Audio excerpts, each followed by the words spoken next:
하나님의 말씀 신약성경 갈라디아서 1장 11절에서 17절 24절에 있는 말씀.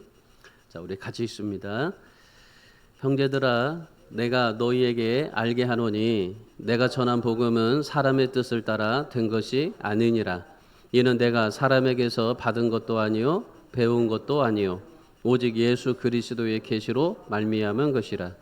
내가 이전에 유대교에 있을 때에 행한 일을 너희가 들었거니와 하나님의 교회를 심히 박해하여 멸하고 내가 내 동족 중 여러 영갑자보다 유대교를 지나치게 믿어 내 조상의 전통에 대하여 더욱 열심히 있었으나 그러나 내 어머니의 태로부터 나를 택정하시고 그의 은혜로 나를 부르시니가 그의 아들을 이방에 전하기 위하여 그를 내 속에 나타내시기를 기뻐하셨을 때에 내가 곧 혈육과 의논하지 아니하고 또 나보다 먼저 사도된 자들을 만나려고 예루살렘으로 가지 아니하고 아라비아로 갔다가 다시 다메섹으로 돌아갔노라. 그 후 3년 만에 내가 게바를 방문하려고 예루살렘에 올라가서 그와 함께 15일을 머무는 동안 주의 형제 야고보 외에 다른 사도들을 보지 못하였노라. 보라, 내가 너희에게 쓰는 것은 하나님 앞에서 거짓말이 아니로다.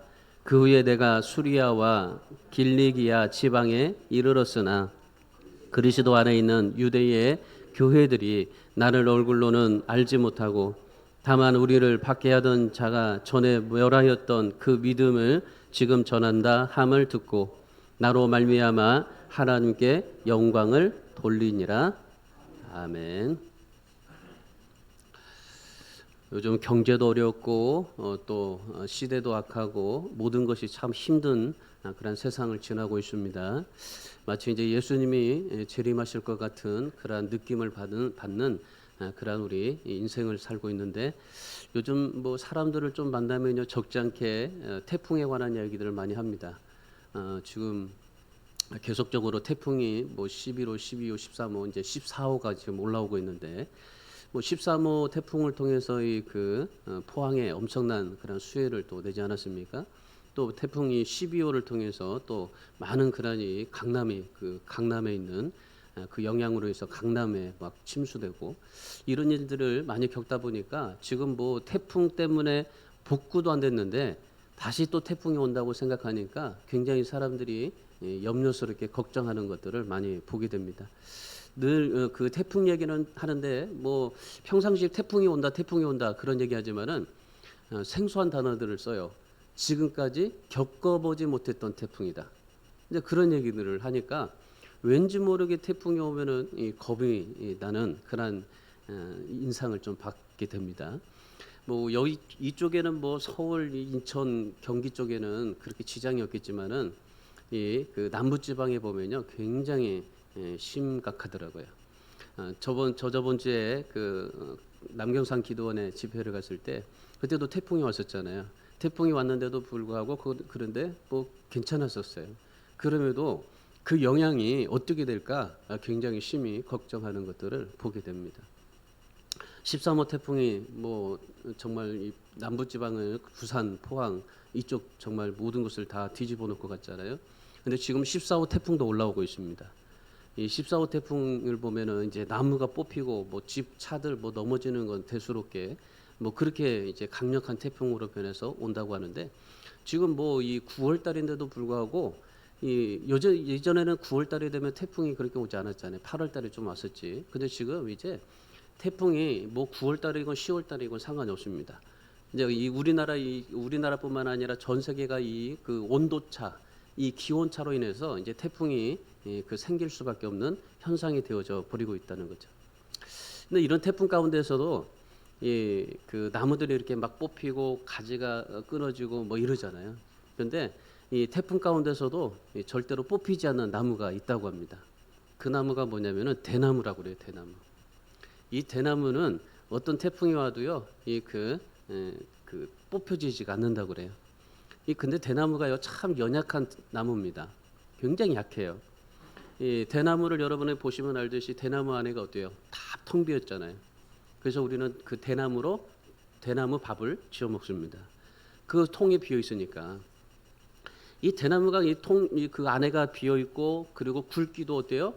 대나무 여러분 보셨지만은 이 손으로 잡으면은 잡힐 만큼의 이 굵기예요.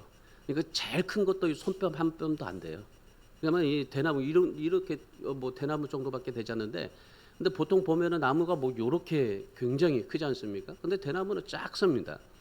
근데 굵기도 한 뼘도 안 되고 또 하늘로는 얼마나 그렇게 올라가는지 몰라요. 그러니까 이 하늘로 굉장히 올라가니까 그 나무가 흔들려서 이 그 금방이라도 쓰러질 것 같은데, 그런데 이 금방 쓰러질 것 같고 뽑아질 것 같은데도, 그런데 대나무가 어떤 태풍에서도 흔들리지 않고 그렇게 견딘답니다. 이 대나무가 아무리 강한 바람이 불어도 이렇게 부러지지가 않는데, 그 이유가 뭐냐면 한 가지 때문이에요. 그게 뭐냐면 대나무를 보면은 항상 일정한 간격으로 마디마다 있잖아요. 마디가 있어요. 마디가. 그러니까 이 대나무가 시련을 겪고 고통을 참고 비바람을 견뎌서 그 마디를 하나를 더 내요. 그리고 또 비바람을 견디고 또 그 마디를 또 하나 내요. 그 마디가 하나씩 내서 그 마디가 이제 그 형성돼 가지고 큰 이제 올라가는 대나무인데, 근데 이 대나무가 뭐냐면요, 그 마디, 그냥 마디가 없이 대나무가 쭉 뻗어서면 그냥 아마 죽순처럼 그냥 그 한번 탁 쓰러져 버릴 거예요. 근데 이 대나무가 마디가 있기 때문에 그 마디에서 힘을 모은답니다. 그래가지고 시련과 고통을 겪고 난 뒤에 다음 하나가 성장되고 거기다가 또 힘을 모으고 또 성장해서 또 힘을 모으니까 어떻게 되겠습니까? 그 시련과 정말 그 비바람, 그 모든 온갖 그런 이 고통을 다 겪으면서 그 마디에다가 힘을 다 주고, 그러니까 지금까지 마디가 하나가 키워지기까지 그 모든 시련의 인내를 다 겪고 나서 마디에다가 힘을 다 준 거예요. 그러고 나서 또 그 고통을 또 겪고 나서 또 마디에다가 힘을 주고, 그러니 이 마디마다 힘을 그렇게 줘서 마디가 이루어졌으니까 그 대나무는 어떻게 됐습니까? 그 어떤 태풍이 와도 견딜 수가 있다는 거죠. 여러분, 우리 인생도 좀 그러지 않겠습니까? 우리 인생도 여러분 지금 삶을 살아오면서 그런 그 마디를 좀 겪지 않았어요? 우리 보통 10년이면 강산이 변한다고 해서 10년에 한 번씩 우리가 이 인생을 좀 논하지 않습니까? 10년을 우리가 10년 따위로 20대, 30대, 40대, 50대, 60대 이렇게 하면서 꼭 따는데, 그 10년마다 주기에 우리 인생에 마디가 있잖아요. 그 마디를 겪으면서 10년을 겪었더니 이렇게 됐다. 그리고 나서 또 다른 10년을 또 바라보고 또 10년을 바라보고 10년을 바라보면서, 그러니까 시련과 고통을, 그런 시련들을 겪었던 우리 인생이 있어요. 그러니 마디에 그런 우리 10년의 그 마디마다의 인생의 시련들이 있다 이 말입니다. 그러다가 뭐 실패도 있고 질병도 생기고 여러 가지 많은 인생의 마디마다 다 생깁니다. 그럴 때마다 우리는 10년에 한 번씩 뭐가 생겨요? 이 대나무는 한 마디마다 생기잖아요. 근데 우리는 10년에 한 번씩 뭐가 생깁니까? 주름살이 하나씩 늘잖아요. 그러니까 우리 보면은 이 주름살이 몇 개 있는가를 보면요, 그분의 인생이 어떻게 살았는가를 우리가 볼 수가 있어요.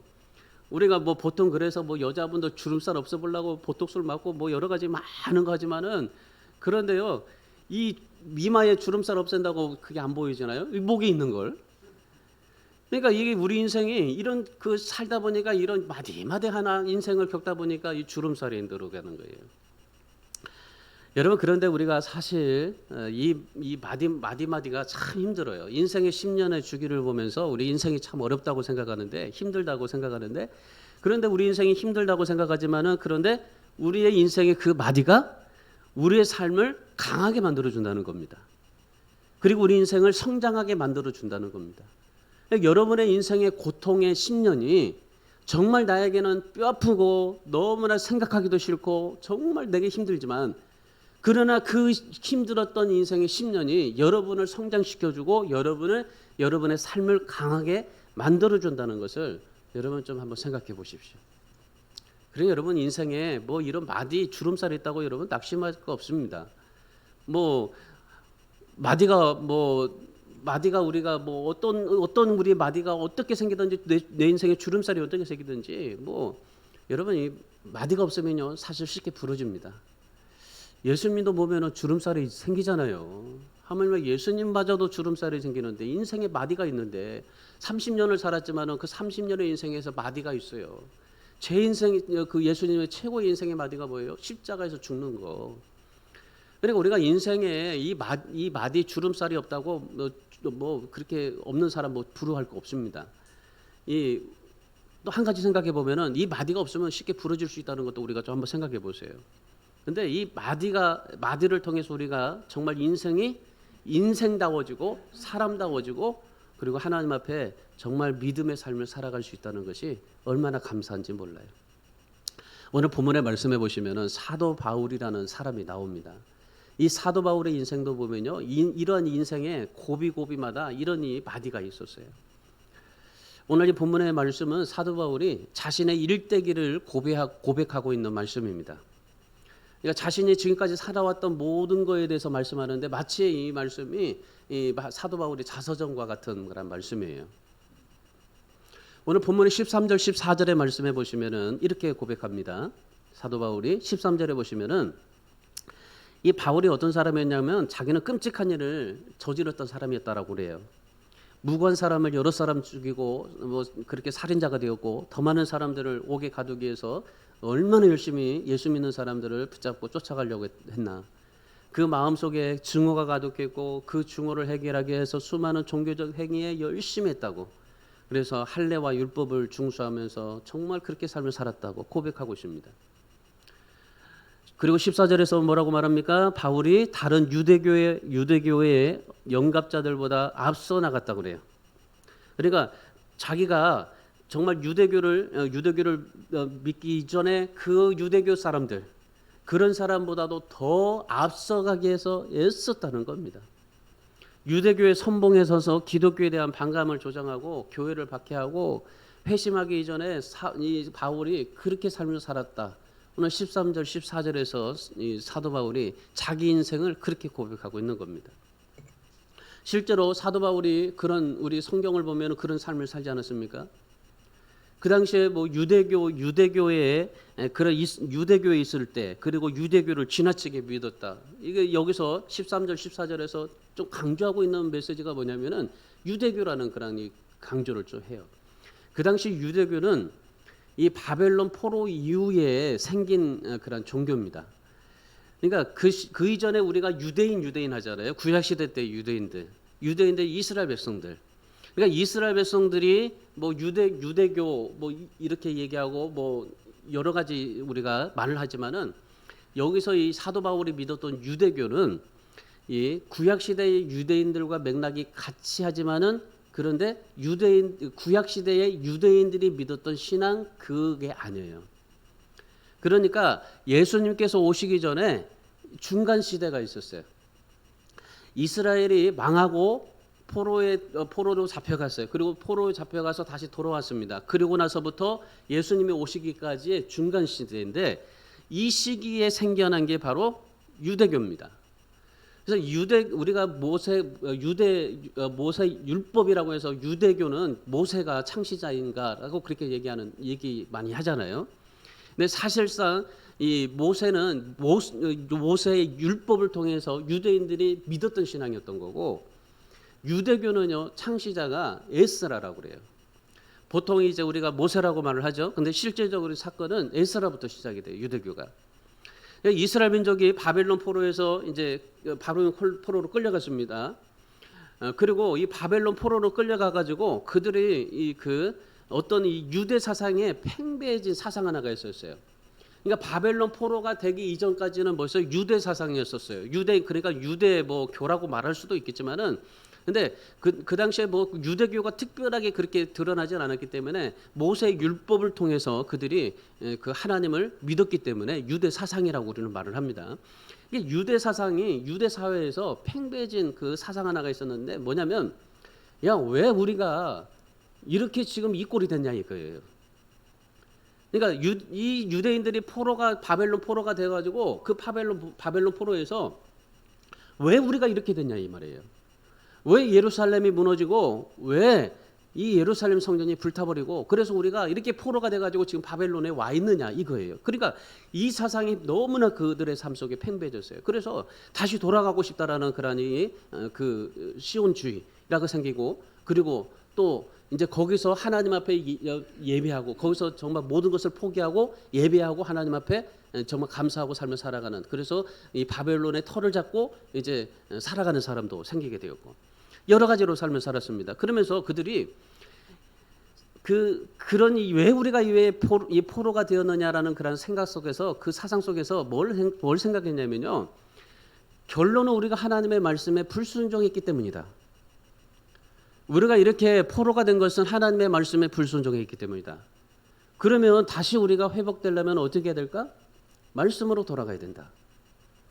그러니까 이 이스라엘 백성들이 포로로 가서 거기서 생긴 그 사상이 말씀으로 돌아가자는 것이었어요.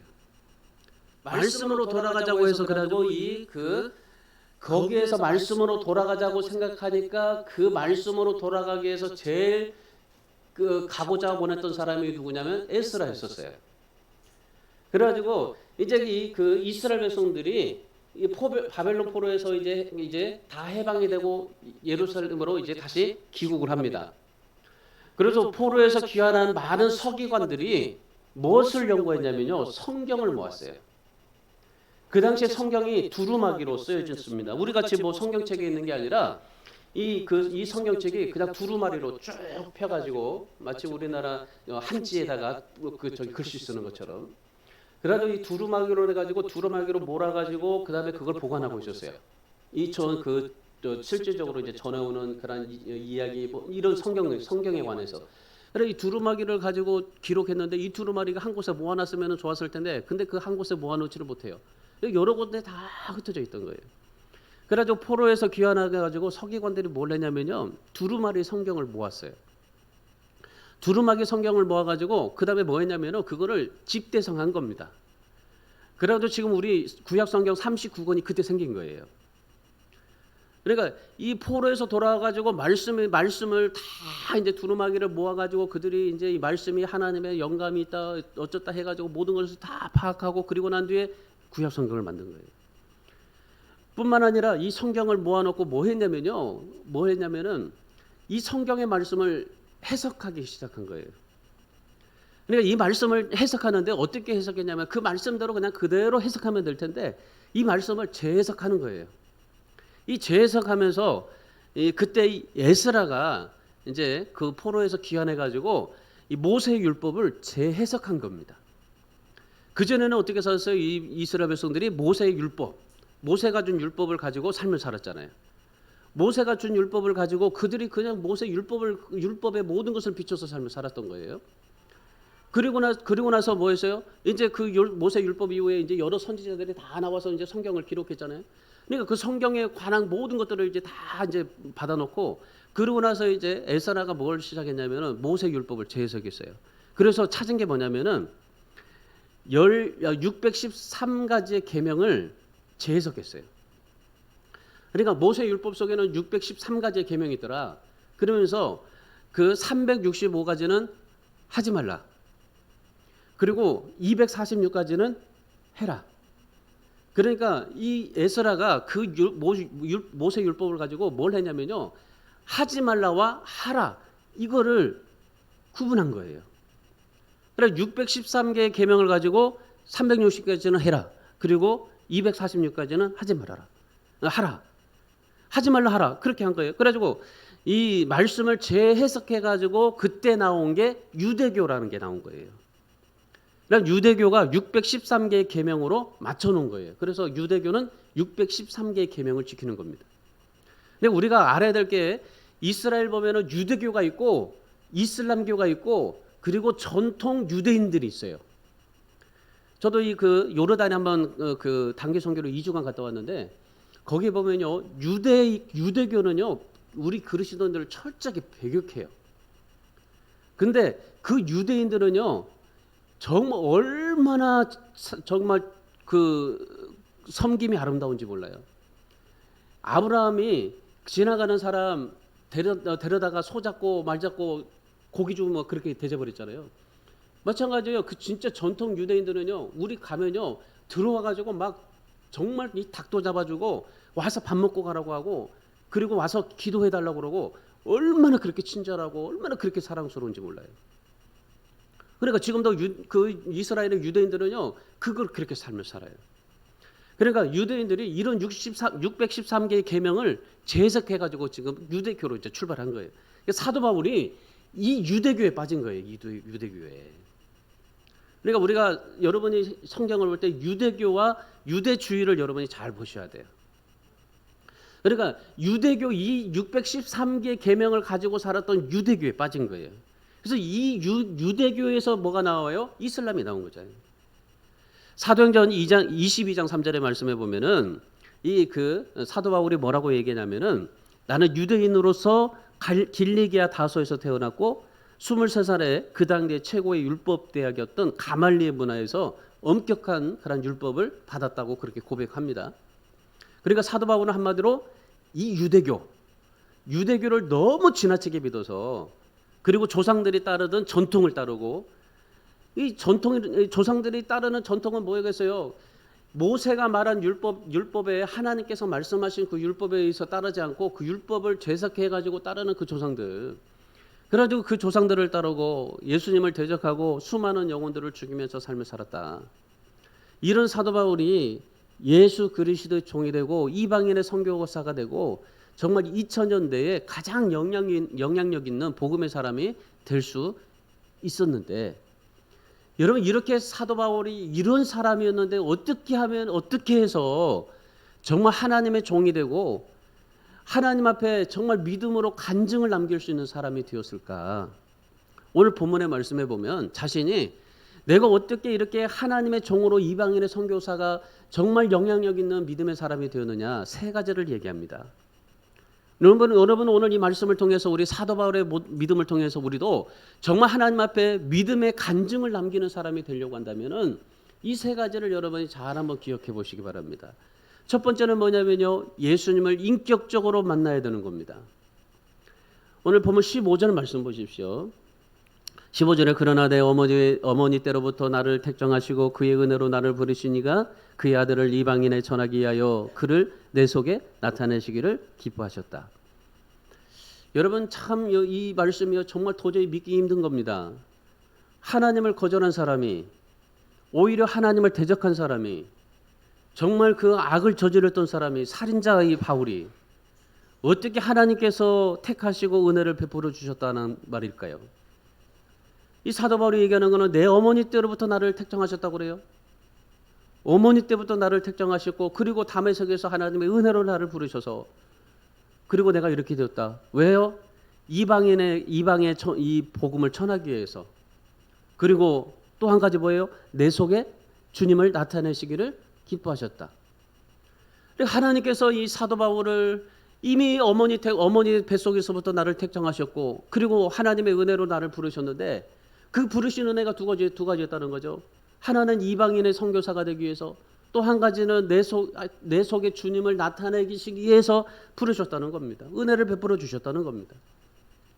그래서 하나님께서 다메섹에서 예수 그리스도를 만나게 되었고 그리고 이 바울이 다메섹에 간 것은 예수 믿는 사람들을 잡아서 정말 죽이려고 간 거 아니겠어요? 그런데 바울이 다메섹에 간 건 이유는 무엇입니까? 예수 믿는 사람들을 핍박하고 잡으러 간 것이 아니라 하나님께서 다메섹으로 이 바울을 부르시고 그리고 다메섹에서 하나님의 은혜를 주시려고 바울을 불렀다라는 것입니다. 여러분 우리가 생각해 볼 때는 참 이 다메섹에 갈 때는 사도 바울이 예수 믿는 사람들을 쳐 죽이려고 갔는데 그런데 하나님께서는 뭐 하셨어요? 다메섹으로 자기를 부르시고 자기를 하나님께서 쓰시려고 은혜를 주시려고 다메섹으로 이끌어 가셨다. 그래서 사도 바울이 다메섹에서 예수님을 직접 만나게 되었다. 그전에는 내가 예수님을 알았어도 핍박했지만 내가 하나님을 알았어도 그냥 하나님이 그냥 우리의 그런 이 모든 그런 천지의 만물의 주관자이시고 또 그 하나님을 열심히 섬기기 위해서 잘못된 사상으로 유대교 사상으로 그 하나님을 섬기며 삶을 살았지만 그런데 하나님께서는 뭐 하셨다는 거예요? 사도 바울에게 예수 그리스도를 직접 만나게 하시려고 다메섹에 보냈다. 여러분 예수 그리스도를 인격적으로 만났다는 사실입니다. 우리가 예수님을 인격적으로 만났다는 사실은 뭐냐면요, 내가 예수님을 안다는 것과 믿는다는 건 달라요. 그리고 예수님을 믿는다는 것과 예수님을 만난 것도 다릅니다. 우리가 예수님을 아는 사람의 신앙과 예수님을 믿는 사람의 신앙과 예수님을 만난 사람의 신앙이 다릅니다. 여러분, 우리가 예수 그리스도를 안다고 해서 다 아는 게 아니고 예수를 믿는다고 해서 다 믿는 게 아닙니다. 여전히 내 입장에서 신앙생활하는 사람들이 많아요. 그래서 사도 바울이 예수님을 만난 겁니다. 예수님을 알았을 때는 내 생각이 모든 것을 주관해요. 내 생각이 주관해서 내 생각대로 삶을 살아가는 겁니다. 여전히 내 입장에서 삶을 살아가는 겁니다. 그러니까 내 입장에서 신앙생활하고 내 입장에서 예수님을 생각하고 내 입장에서 하나님을 생각하고 내 입장에서 신앙생활하는 겁니다. 내 입장에서 교회를 다니는 겁니다. 그런데 예수 그리스도를 만나게 되면은 어떤 역사가 우리에게 현상이 일어나게 되냐면, 오늘 사도 바울이 얘기하는 게 내가 하나님을 알아도 너무나 잘 알았다. 정말 예수 믿는 사람들보다 더 하나님을 잘 알고 믿었다. 근데 그 하나님이 너무나 열심히 지나쳐서 예수 믿는 사람들을 붙잡고 죽이려고 찾아다녔지만, 그런데 내가 직접 예수 그리스도가 살아있다는 것을 믿는 그 순간에 이 사도 바울에게 어떤 현상이 일어나냐면요, 사도 바울이 다메섹에서 그 하늘을 보면서 예수님께서 너 핍박하는 사울아 그러면서 쳐다봤잖아요. 누구시냐고. 네가 핍박하는 예수다. 그러니까 하늘을 보니까 뭐가 됐어요? 너무 예수님이 눈부셔가지고 눈이 멀어버렸어요. 눈이 멀어가지고 어떻게 됩니까? 눈이 먼 채로 아나니아에게 갔잖아요. 그러고 나서 아나니아가 사도 바울의 안수하게 되니까, 그리고 나서 어떻게 됐어요? 눈에서 비늘이 벗겨진 거예요. 여러분, 우리 예수 그리스도를 믿는 사람은요, 예수님을 직접 만난 사람은 우리의 비늘이 벗겨져요. 그런데 예수님을 직접 만나지 않으면요, 우리 비늘이 안 벗겨지는 거예요. 이 비늘이 안 벗겨져서 우리가 늘 여전히 내 자기 중심에서 삶을 살아가게 되는 겁니다.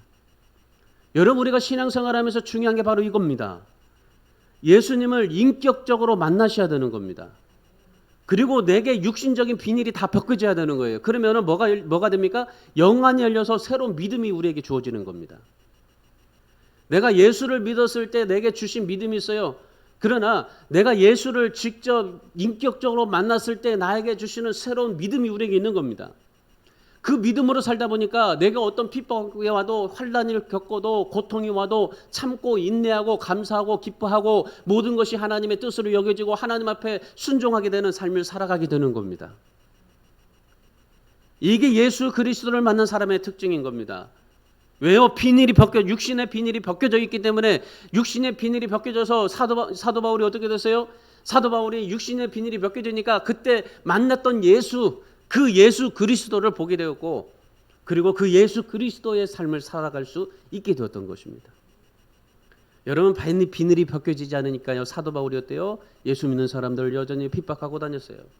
근데 비늘이 벗겨지고 나니까 새로운 사람이 된 겁니다. 어떤 사람이요? 이방인의 선교사가 되었던 겁니다. 아마도 사도 바울과 같이 정말 이렇게 열심히 있는 사람 없을 겁니다. 율법의 정말 대가였잖아요. 안식일 철저하게 지켰습니다. 안식일은요, 정말 성전에 나가서 모든 걸 다 지켰어요. 경건하고 열심을 가졌어요. 그러나 문제는 뭡니까? 자기 자신이었었어요. 이 육신의 비닐이 벗겨지지 못하다 보니까 자신의 입장에서 성경을 보고, 자신의 입장에서 안식일을 지키고, 자신의 입장에서 종교적인 열심을 가지고 그렇게 삶을 살았던 겁니다. 그래서 사도 바울이 로마서 10장 3절에서 이렇게 말한 겁니다. 하나님의 의를 모르고 자기 의를 세우려고 힘써 하나님의 의에 복종하지 아니하였다. 그러니까 하나님의 의를 세워야 되는데 하나님의 의가 아닌 자기의 의를 세우려고 힘써서 하나님의 의에 복종하지 않았다. 여러분, 오늘 우리도 이 사도 바울 같은 변화가 있어지기를 축원합니다. 정말 여러분이 예수님을 인격적으로 만나십시오. 아무리 여러분이 교회 열심히 다녀도 정말 의미가 없습니다. 그렇다고 교회 나가라는 거 아닙니다. 교회 나가는 것 중요합니다. 헌금하는 것 중요합니다. 봉사하는 것 중요합니다. 그러나 인격적인 예수 그리스도 만나고 교회 가고 헌금하고 봉사하는 거 중요한 겁니다. 왜 그럴까요? 사도 바울처럼 이런 믿음에 간증할 수 있는 사람이 되기 때문입니다. 여러분, 교회만 열심히 다녀서 천국 가시렵니까? 세상에서 정말 한 번 주어진 인생 믿음의 간증을 남기고 가야 되지 않겠습니까? 여러분, 돼지를 한번 보시면요, 돼지가 이 하늘을 바라보지 못한다고 그래요. 왜 그러냐면은 이 돼지의 목뼈가요 아래로 굽어 있기 때문에 이 돼지는요 하늘을 쳐다보지 못한대요. 이 10초만 쳐다보면요 돼지는 그냥 죽어요. 그러니까 아예 그냥 하늘을 못 봐요. 그러니까 맨날 땅만 보고 꿀꿀하면서 그냥 땅에 있는 거 먹고 살잖아요. 그러니까 우리 인생을 참 돼지 같은 인생이라고 그렇게 많이 표현하잖아요. 왜 맨날 하늘을 바라보지 못하고 맨날 땅의 것만 먹으면서 그냥 그렇게 저기 그 시궁창이 뒹굴면서 그렇게 살다 보니까. 그런데 돼지가 하늘을 볼 때가 있어요. 언제일까요? 발라당 뒤집어지면은 하늘을 봐요. 여러분, 우리가 정말 하나님 앞에 하늘을 보고 살아가는 예수 그리스도를 만나고 크리스천이 되지 말고 정말 그리스도인이 될 수 있기를 주님의 이름으로 축원합니다. 그래서 교회만 다니지 말고요, 믿음의 간증을 남길 수 있는 그런 믿음의 사람 되기를 주님의 이름으로 축원합니다. 두 번째는 자기 의를 비워야 됩니다. 자, 보면 17절 말씀 보세요. 17절. 또 나보다 먼저 사도된 자들을 만나려고 예루살렘으로 가지 아니하고 아라비아로 갔다가 다시 다메섹으로 돌아가노라. 사도 바울이 예수님을 믿고 나서 변화됐습니다. 이 변화됐으면 어떻게 되겠습니까? 내가 이렇게 변화되었다. 나 예수님 만났다. 예수님 만나고 나서 비늘도 벗겨지고 내가 이렇게 삶을 살았다. 그동안 내가 잘못했다. 그러면서 어디로 가야 되겠어요? 예루살렘으로 가야 될 거 아니에요?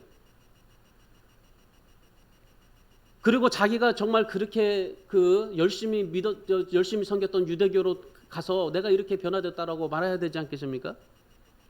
그런데 이 사도 바울이 예수님을 만나고 나서 어디로 갔냐면요, 다른 데 가지 않아요. 어디로 갔냐면 아라비아로 갑니다. 아라비아로 3년 동안 가 있어요. 3년 동안 아라비아로 갔다가 다메섹으로 가고 그 다음에 예루살렘으로 가요. 여러분, 바울이 예수 그리스도를 인격적으로 만나고 나서 왜 예루살렘 가지 않고 아라비아로 갔을까요? 아라비아는 어디입니까? 사막입니다. 그러니까 이 사도 바울이 예수를 믿고 나서 바로 아라비아 사막으로 3년 동안 간 거예요. 사람도 없죠? 모래만 날리는 척박한 땅입니다. 사막. 그런데 이 사도 바울이 더 좋은 곳으로 가지 않고 사막으로 가요. 왜 사막으로 갔을까요? 3년 동안 이 사막에서 자기 자신의 것을 비워요. 아까 말씀하지 않았습니까? 로마서 10장 3절에 자기 의를 세워가면서 살았다고. 그러니까 그 자기 의를 비우기 위해서 아라비아 사막으로 가요. 여러분, 성경에도 보면은 참 믿음의 간증을 남겼던 사람들을 보면은 광야라는 것이 있어요. 인생의 광야. 여러분도 인생의 광야를 좀 느껴봤겠지만은 저도 지금이 개척하고 나서 이제 10년, 이제 내일 모레면 10년입니다. 근데 이 10년 동안 이렇게 보면은 참 하나님께서 이런 광야를 가게 하시더라고요. 모세를 보면은 미디안 광야에서 40년간 있었고, 다윗도, 엘리야, 예수님, 요한 다 광야에 있었어요. 아까 우리 장로님이 기도할 때 그 산을 얘기했는데, 이 사도 바울은 광야로 갔어요. 광야. 출애굽한 이스라엘 백성들을 어디로 갔어요? 하나님께서 보내신 곳이 광야에 있었어요. 왜 하나님이 이런 사람들을 광야로 보냈고, 그리고 하나님이 왜 사도 바울을 광야로 아라비아 광야로 사막으로 보냈을까? 저도 지금 광야 생활을 하고 있지만은 하나님께서 저도 크게 쓰시려고 하는 것 같아요. 안 믿어지는 것 같네. 저는 믿어요. 하나님께서 크게 저를 통해서 쓰실 거라고. 앞으로 저도 15년은 할 수 있지 않습니까? 15년 동안 정말 얼마든지 뭘 하면 할 수 있잖아요. 하나님께서 이 광야 가운데 하나님께서 정말 놀라운 하나님의 은혜를 부어 주셨는데, 왜 하나님이 이 사도 바울을 아라비아 사막으로 보냈을까요? 거기서요 옛자를 버린 겁니다. 하나님께서 이 사도 바울을 보내시기도 했지만 사도 바울 자신이 내가 예수를 믿으니까 옛날 것들, 그 전에 육신적인 것들, 세상적인 것들, 돈, 명예, 권력 안 보여지더라요. 예수님을 직접 만나니까 이런 것들이 보여지지가 않고 뭐가 보여요? 자기의 의가 보이더래요. 그러니까 예수님을 직접 만나고 나니까 내가 예수님을 만나서 이제 성공해야지, 내가 예수님 때문에 한번 뭐 벌어봐야지, 이게 생각난 게 아니라 예수님을 믿는 순간에 자기 의가 생각이 나고, 그래서 자기 의를 비워야 되겠다고 아라비아 사막으로 간 겁니다. 그래가지고 이 3년 동안 거기서 이 사도 바울이 30년 동안 율법을 배우지 않았어요. 그러니까 율법에 대해서 정말 그 젊었을 때부터 얼마나 23살에 그 가말리엘 문화 그 대학에 들어가서 거의 정말 이 몇십 년, 10년 넘게 그렇게 이 그 사도 바울이 율법을 배웠으니까. 그리고 그 전에도 율법에서 자랐고 율법에서 살았고. 그러니까 30년 동안 율법을 배웠어요. 얼마나 자기의 교만, 얼마나 자기의 그러니 생각이 얼마나 많았겠어요. 그러니까 사도 바울이 그 자기 의를 비우기 위해서 이 사막으로 갔던 겁니다. 그리고 3년 동안 이 사막에서 사도 바울이 자기 의를 비우고 또 비우고 또 비우고, 비웠다 했는데 또 나타나니까 또 비우고, 그래서 다 비우니까 뭐가 왔어요? 하나님께서 채워주신 거예요. 사도 바울은 사막에서 내 거를 비우고 하나님의 것을 채워간 겁니다. 오늘 본문 11절에 보세요. 뭐라고 말합니까? 내가 전한 복음은 사람에게서 받은 것이 아니라 예수 그리스도에게서 받은 것이다. 그러니까 자기는 사막에서 내 거를 비우고 예수 그리스도의 것을 가졌다, 품었다. 그래서 그걸 복음이라고. 사도 바울은 3년 동안 자기 의를 비우고, 그러니까 예수께서 자기에게 계시를 주었다고 하는 거예요. 여러분, 우리가 계시라고 말할 때 흔히 우리가 이 계시라고 하면은 마치 뭐 계시는 뭐 산에서 기도한 사람들이 뭐 받는 그런 것처럼 뭐 특별하고 뭐 이상한 것으로 생각하는데, 여러분 근데 계시라는 이 원문의 의미를 여러분이 잘 아셔야 돼요. 이 계시라는 말은 뭐냐면요, 원문에 보면 뚜껑을 열다라는 말이에요. 그러니까 뚜껑을 열다. 그러니까 하나님이 주님께서 이 사도 바울에게 계시를 준 것은 뚜껑을 열어준 거예요. 그 뚜껑이 뭡니까? 하늘의 뚜껑을 열어준 거예요. 하나님의 나라의 뚜껑을 열어준 거예요. 그래서 하나님의 그 비밀을 알려주신 겁니다. 그러니까 그 알려주신 게 뭐예요? 복음이라는 거예요. 복음. 그러니까 사도 바울에게 계시를 줬다는 말은요, 사도 바울에게 복음을 줬다는 말이에요. 그러니까 예수 그리스도의 말씀을 주셨다는 말이죠. 여러분, 우리가 비우는 만큼 우리 안에 예수 그리스도의 복음이 우리에게 가득 채워질 줄 믿습니다. 그래서 우리 안에는요, 자기 교만, 자기 열심 비울 때 하나님의 것으로 채워주신다는 것을 기억하시기 바랍니다. 그런데 자기 것을 비우지 않으면 하나님의 것이 내게 채워질까요? 못 채워집니다. 하나님의 은혜가 임할 수 없습니다. 여러분, 우리 안에 돈으로 가득 채워보십시오. 그러면 그 탐욕으로 하나님이 보일까요? 보이지 않습니다. 내가 권력으로 내 안에 정말 가득 채워보십시오. 내 정말 교만으로 가득 채워보십시오. 그러면 하나님의 것이 보이겠습니까? 하나님의 것이 보이지 않습니다. 비워질 때 보이는 것입니다.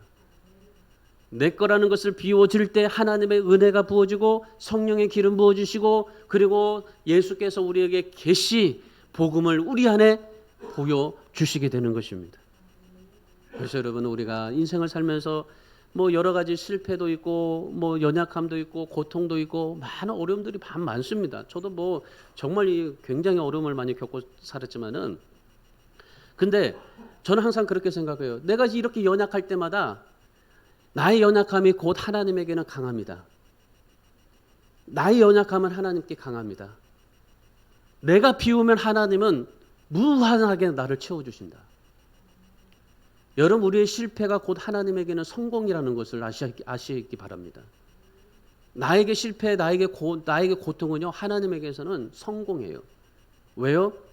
내가 가지고 있는 그 실패와 상처를 통해서 하나님의 은혜를 부어주시고 일하시기 때문이에요. 바울을 보세요. 아라비아 사막에 가서 어떻게 했어요? 거기서 자기 자신을 비우고 그랬더니 예수께서 계시를 보여주시고 복음을 주셨고 그리고 하나님의 은혜를 부어주셨고 그리고 자기 자신을 더욱더 성숙시킬 수 있는 그러한 삶이 되었던 것입니다. 그래서 오늘 우리도 마찬가지입니다. 오늘 우리도 자기 의를 비우십시오. 자기 의를 비우고 하나님의 것으로 채우셔서 남은 인생 믿음의 삶을 살고 믿음의 간증을 남기며 살아갈 수 있는 사도 바울보다 더 훌륭한 하나님의 믿음을 남길 수 있는 사람이 되기를 주님의 이름으로 축원합니다. 마지막 세 번째는 주님을 위한 삶을 사셔야 됩니다. 오늘 보면 24절의 말씀을 보십시오. 나로 말미암아 하나님께 영광을 돌리니라. 자, 여러분 이 사도 바울이 나로 말미암아 하나님 앞에 영광을 돌리니라 그럽니다. 여러분 우리가 하나님을 위해서 살아가는 사람이 있고 하나님의 영광을 위해서 살아가는 사람이 있어요. 여러분 내가 하나님을 위해서 뭔가 하려고 한다면 여전히 내 자기 의입니다. 그런데 사도 바울은 어때요? 나로 말미암아 하나님께 영광을 돌리리라. 그러니까 나를 통해서 하나님의 영광이 돌려가리라. 나를 통해서 하나님의 영광이 나타나고 나를 통해서 예수 그리스도가 나타나게 되리라. 이게 사도 바울의 그러한 그 삶의 세 번째 마지막입니다. 그러니까 예수를 위해서 사는 게 아니라 내가 예수님을 위해서 삶을 살았더니 예수께서 나의 모든 삶 속에서 나타나시더라는 거예요. 그러니까 다시 말하면 뭐냐면 내가 예수를 위해서 사는 게 아니라 예수님이 나를 통해서 사시도록 만들어지는 삶인 겁니다. 그래서 예수님을 위해서 삶이 아니라 주님을 위한 삶. 뭐 비슷한 말이기도 하지만은 중요한 거는요. 내 안에 예수가 나타날 수 있게. 바울이 다메섹에서 예수님을 만나고 아라비아 사막에 가잖아요. 그래서 자기 자신을 비우고 나서 그리고 어디로 갔습니까? 다메섹에 갔어요. 다메섹에는 자기가 만났던 예수님을 만났던 곳이잖아요. 거기서 만나고 나서 그 예수 그리스도의 만난 경험과 깊은 감동을 가지고 그리고 나서 예루살렘으로 간 겁니다. 근데 예루살렘에 가보니까 어땠어요? 진짜 이 사도 바울이 예수님 만났습니다. 그리고 아라비아 사막에 가서 자기를 비우고 하나님의 계시도 받고 복음도 받고 그리고 하나님의 은혜도 충만하게 받고 모든 것이 다 당당했어요. 정말 나도 사도들과 같은 그런 이 삶이다. 왜 예수님께서 너를 이방인의 사도로 너를 부르셨다고 하니까 나도 이제 사도다. 예수님의 12사도는 아니지만 그런데 이방인의 난 사도다. 나도 예수님의 사도다. 그래서 자랑스럽게 이제 예루살렘에 올라간 겁니다. 예루살렘에 올라갔는데 그런데 18절의 말씀해 보시면은 예루살렘에 올라가서 15일 동안 머물렀어요. 15일 동안 머물렀는데 어떻게 됩니까? 사도들이 저기 바울을 회피한 거예요. 그러니까 사도들을 만나지 못해요. 베드로와 야고보 외에는 다른 사도를 만나보지도 못했습니다. 왜요? 만나주지를 않았어요. 그러니까 사도들이 네가 무슨 사도냐? 그러면서 아예 무시한 거죠. 그래가지고 이제 너는 예수를 핍박하는 사람인데 왜 여기 와서 복음을 전하고 이 사도라고 자칭하느냐? 아니다. 우리 사도의 그 결이 다르다. 우리 사도의 그 끼지 못한다. 안 만난 거예요. 21절의 말씀 보세요. 그래서 수리아와 길기리아 지방으로 갔습니다. 근데 거기 갔더니 그 예수 믿는 사람들, 교회 다니는 사람들이 바울을 피해버려요. 아니 예수 믿었는데 근데 이 사도 바울을 피한 겁니다. 만약에 예를 들어 정말 우리나라 가장 유명한 이 그 족폭이 예수 믿어가지고 우리 교회 왔다고 생각해 보세요. 저는 끌어안을 수 있겠지만은 여러분은 어떻게 생각할 겁니까? 내 옆에 왔다고 한번 생각해 보세요. 이정재 집사님 옆에 왔다고 한번 생각해 보세요. 아주 잘 오셨다고 아마 칭찬해 줄 거예요. 여러분 우리가 한번 생각해 보세요. 정말 그 조폭 문신이 가득하고 온통 그냥 저기 아주 끔찍한 그 사람이 옆에 왔다고 생각해 보세요. 그러니까 지금 그 수리아와 길길리아 지방에 갔는데 근데 이 교회 다니는 사람들이 사도 바울을 다 피해버린 거예요. 그리고 예루살렘 밖에서는 유대교 사람들이 자기의 유대교를 저버리고 예수교로 갔다는 거죠. 그러니까 이 배신자 바울을 죽이려고 지키고 있었던 거예요. 야, 세상에 예수 믿어서 정말 내 거를 비우고 하나님의 것으로 채우고 모든 것을 영성이 충만해 가지고 할렐루야 할래 모든 것이 아멘하고 아멘하면서 이렇게 갔는데, 근데 사도들도 안 만나, 예수 교회 다니는 사람들도 막 저기 더 피해버려, 또 저기 유대교 사람들이 죽이려고 그래. 이 모든 것들이 다 그렇게 펼쳐진 거예요. 그럼에도 불구하고 사도 바울이 어떻게 했어요? 예루살렘에 올라갑니다. 여러 지방에 다닙니다. 왜 그랬을까요? 16절 말씀 보세요. 16절에. 자, 16절 말씀 같이 읽습니다. 그의 아들을 이방에 전하기 위하여 그를 내 속에 나타내시기를 기뻐하셨을 때에 내가 곧 혈육과 의논하지 아니하고. 오로지 하나님의 영광만 봤어요. 오로지 하나님만 봤어요. 바울은 오로지 예수 그리스도를 나타내기 위해서 삶을 살았다라고 고백하고 있습니다. 이방에 전하기 위하여 내 속에 나타내시기를 기뻐하셨다. 그러니까 하나님께서 이 사도 바울을 부르셔서 뭐라고 그랬어요? 두 가지를 주셨잖아요. 너를 이방인의 사도로 쓰실 것이다. 그리고 또 한 가지는 뭐였어요? 네 속에 예수가 나타낼 수 있게 하실 거다. 그랬잖아요.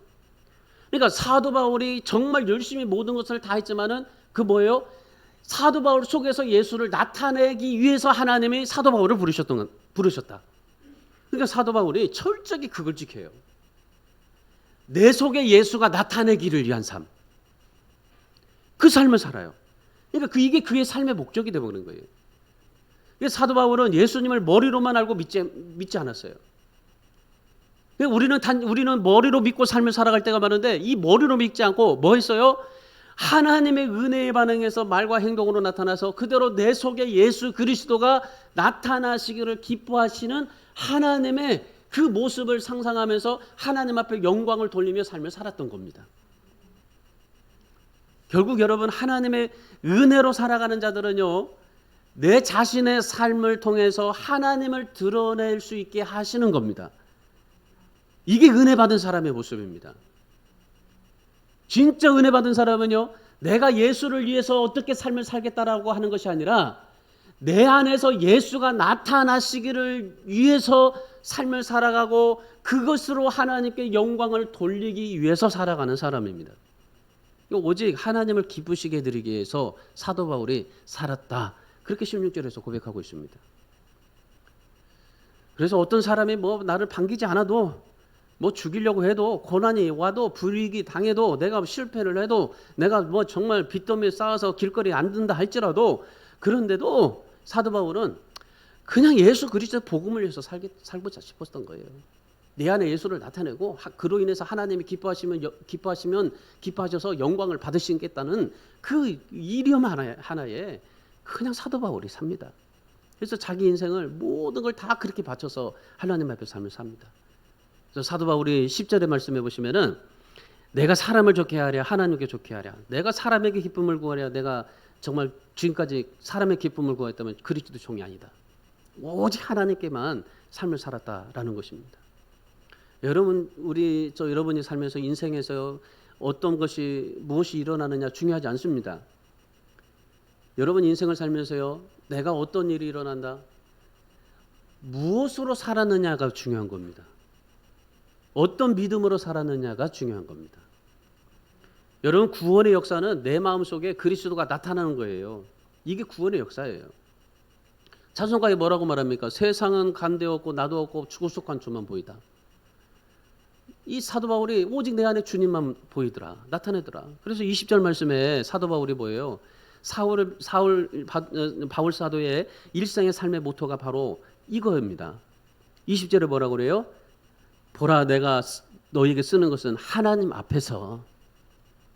사도 바울의 인생의 삶의 모토는요, 하나님 앞에서예요. 이 개혁자 칼빈의 삶도 하나님 앞에서예요. 그래서 코람 데오라고 말합니다. 엊그제 지하철에서 여수몬이 죽었잖아요. 왜 그렇게 범죄합니까?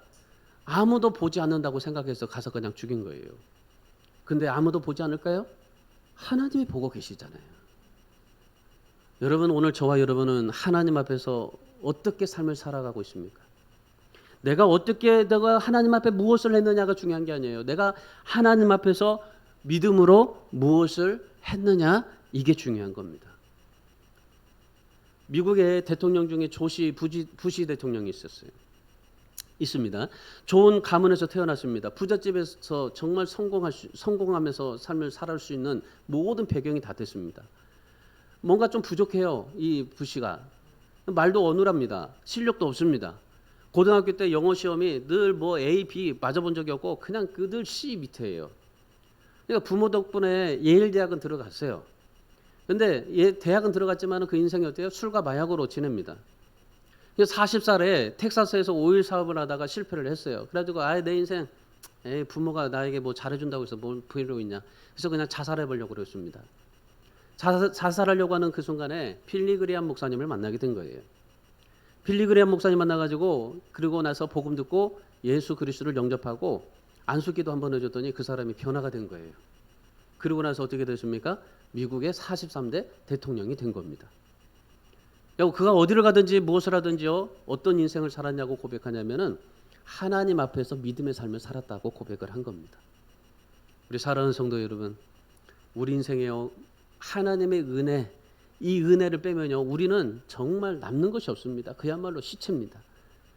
여러분, 그래서 오늘 우리가 하나님의 은혜를 경험하고 사도 바울처럼 정말 우리 삶 속에서 주님을 나타내고 하나님 앞에 영광을 돌리는 그렇게 간증하며 살아가는 저와 여러분이 되실 수 있기를 주님의 이름으로 축원합니다. 그래서 여러분 살면서요 고난, 핍박, 고통, 실패, 여러분 이거 두려워하지 마십시오.